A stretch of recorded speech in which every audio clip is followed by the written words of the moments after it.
Happy Thursday, everybody. Hope you've been enjoying Duskmourn and haven't been coming up against this deck all too often.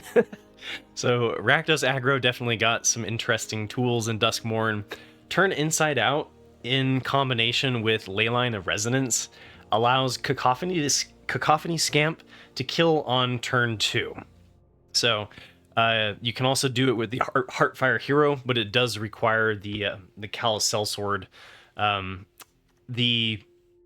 The way that it goes, right, is you mulligan until you find the Leyline of Resonance. This allows you then to copy everything that targets a creature that you control. So when you cast Turn Inside Out, you're going to give a creature +6/+0, making it into 7 power, and then it deals triple its damage, 1 when it attacks, 1 when you sacrifice it, and then 1 off of its own ability for either one of these targets. So there are a couple of decisions still being kind of worked out on this one, and like some lists are still running the Emberheart Challenger so that you can dig off of Might of the Meek if you don't have the combo in your opening hand. There's also a debate about how many lands to run. Monastery Swiftspears or Emberheart Challengers look like the ones that are on the chopping block. So if you don't want to run 19 lands, I've seen people go as low as 16. It really depends on whether or not you feel comfortable keeping a 1-lander on your Leyline of Resonance. I tend to run a higher land count, and it's probably just because I'm an old Magic player. And the black mana in this deck is not, necessary if you don't want to craft Blackcleave Cliffs or the Sulphurous Springs. They don't hurt you though, because you're going to be winning the game early. So if you have them, it just allows you to play the black side of Callous Sellsword instead of the Bird Together. But I've played this deck with just mountains and it works perfectly fine. Might of the Meek allows us to get some card draw. The Monstrous Rage also gives us that +3 that we can then use to 1-turn kill our opponent. And some lists decide to not include the shock. And what we saw last season was that Rakdos Aggro kind of took a second place to Mono Red because Mono Red had the ability to interact with our opponent. And Rakdos Aggro was looking to maximize the turn 3. So if you want to maximize your turn 2 wins and your turn 3 wins, then you want to get rid of shock and play something like additional copies of the Monastery Swiftspear or the Emberheart Challenger so that you have a higher creature density in the deck. So with that, I'm going to showcase some games. I usually try to play 8 or so a day, so I'll pick my favorites from that. And let's see if we can get a turn 2 win. You have to forgive me if I have to clear my throat a little bit. I've been getting over a cold. Well, okay. We've got the Leyline in our opening hand, and we've got Heartfire Hero. We don't have a 1-turn kill because we don't have the Callous Sellsword. Or, sorry, turn 2 kill because we don't have the Callous Sellsword.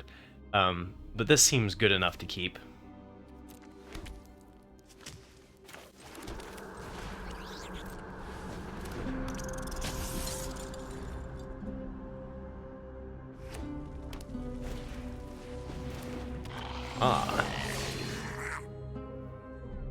Let's see here. So are they going to try to do the same thing to me? I think it's just Might of the Meek on this attack and then play the Cacophony Scamp out. Let's see, maybe we want to try to... we can't really keep the Cacophony Scamp alive from their thing, which is a little bit unfortunate. So hopefully they trade. If I do this, it's +3. I think I want to do this pre-combat.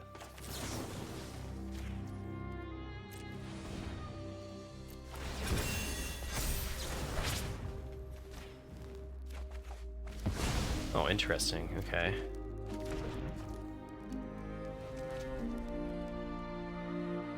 Wow.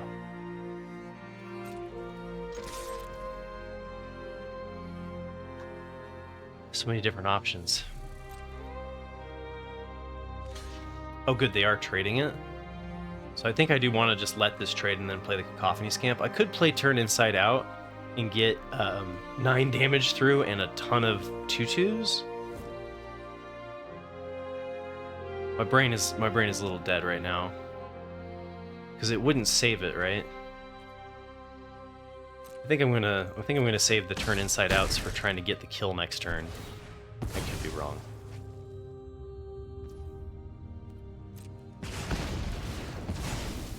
Oh shoot, no, I had lethal. What was I thinking? I would have put them at like 1 life, right? Okay, for punt, because like I forgot that if they killed it afterwards, which they were going to do, they were going to take an ungodly amount of damage, right? But anyway, this is the combo. We just missed it by a turn. Hopefully they don't have a shock.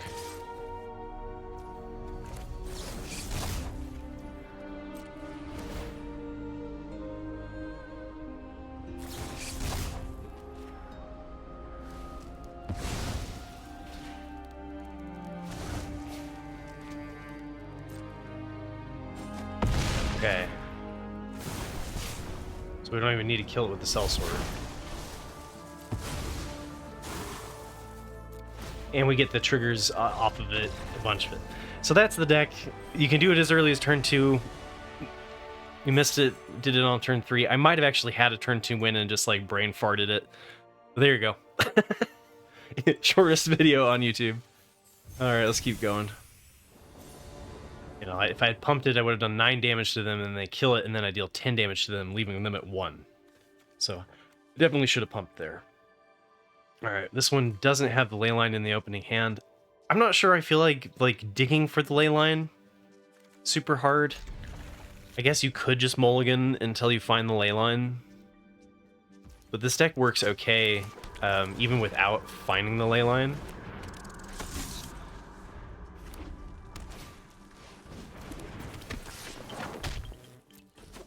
So this one's a little bit awkward because we don't have the turn inside out or anything like that.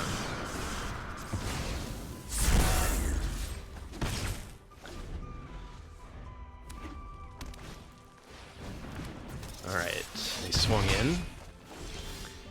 So can I math this time correctly? Slick shot show off plus turn inside out. It's for 3, putting them at 16. Turn inside out on here would hit them for 15 damage. I think I leave them at 1 life. Which with the Callous Sellsword in hand feels okay. Let's see if I can math correctly.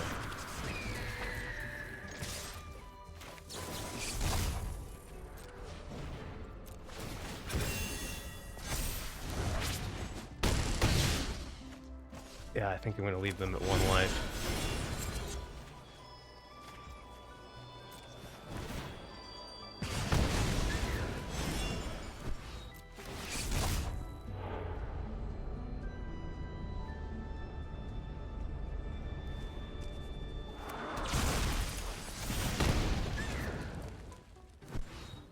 Oh.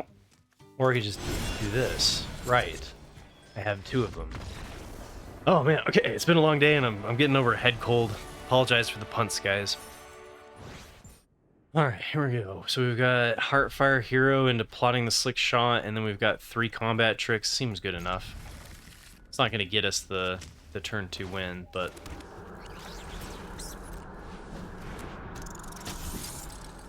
should be close to a turn 3. Lush Portico. Into another Lush Portico. Huh.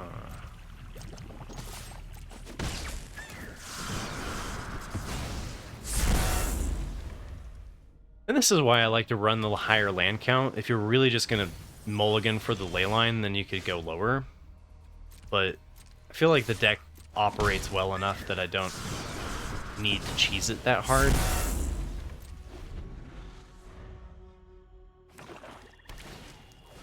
Okay, they tapped out for Heaped Harvest, which means they don't have a ley line. This looks like a domain build. So I think they should have stayed untapped there, because like 2 combat tricks off of the slick shot show off should kind of seal the deal. I guess I should have done this differently. We've got the direct damage of the shocks, though, too, so I feel like this should be a fair amount of damage.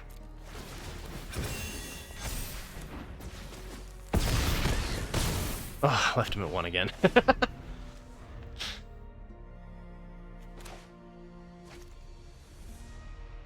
are you going to do? Temporary lockdown? Sunfall?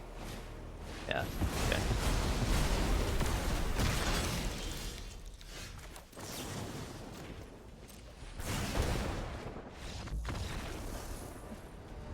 Whew. I'm tired though. But it's nice to get back into Magic. I really like the flavor of this new set. I feel like they did a pretty good job as far as like that goes. I'm really excited to play this in Limited as well. And this deck, by the way, is not as problematic as it may look, right? For one, I'm in Platinum at the end of the season, so these games are like not playing up against the highest of caliber. The other thing too is like this deck loses to single point interaction, right? Every color, I think outside of green, has a instant one cost that kills the strategy. You've got Elspeth Smite, into the Flood Maw, Shock, and Cut Down. So there are ways through everything. I just have found like what I really like to do is just always plot the Slickshot Show Off on 2. I've tried it out a couple of different ways, and that's just the one that I feel like consistently does it for me. And because if we draw a second combat trick that deals the 2 damage, then we have lethal through the Slickshot Show Off alone.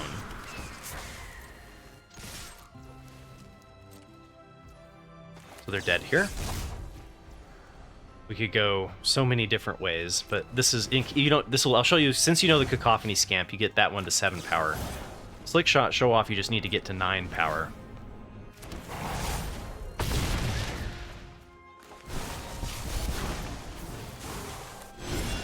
You can do it with 2 combat tricks, even if they're at 20 life. You just plot it, in case you haven't seen this before. Tomorrow, I'm going to be showcasing a deck. If all goes well, I'll be playing a deck that I've been really enjoying that does well against mono red and Rakdos aggro. For those who are tired of this deck and want to beat it up, I'll show you what I mean by like there are answers to this strategy. Oh boy, we've got Leyline Resonance in the opening hand with Cacophony Scamp and Sellsword, so like we're on the play. This is looking pretty good.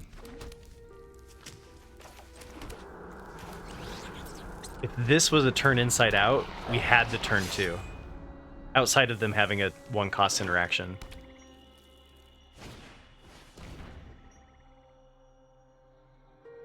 I guess I'll discard a Sellsword.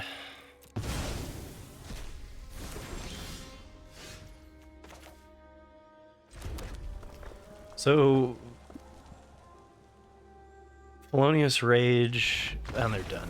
I was gonna say, but this hits him for 15 and spawns 2 2/2s, so I was still gonna do it, but it was short of it. So there we go, 5 in a row. All right, well there you go. I hope you enjoyed the Rakdos aggro. Go get those turn 2 wins if that's what does it for you. And I'll be showcasing a deck hopefully tomorrow, like I mentioned. Might try to just keep it shorter if the gameplay is going to be that quick. Usually for these gameplay videos, I do about 5 games, so I don't know what else to say other than, yeah, I've heard a lot of complaints about this deck. It is doing the thing, but it's not breaking standard or anything like that, and it's not a viable strategy in best of 3 because of being answered by spot removal. So I'll be on tomorrow, hopefully. I'll be on Monday. I'll be doing my first best of 1, best of 3 meta reviews for what the tracker data says are the top performing decks. I imagine we'll see Rakdos aggro there among those. And it has been doing really well as far as like what decks have been climbing the meta. Excuse me. Most of the decks hitting into Mythic have been Rakdos aggro. So there have been others though as well. It's not just entirely one deck. And I'll probably wait a week. I might get around to it on Sunday, but we'll see if I do my meta breakers for the off meta picks. Probably not, because I'm not even sure what the meta is yet. So thanks for listening to my ramblings, and sorry for the cold. And yeah, take care, everybody. Have fun. I'll catch you later.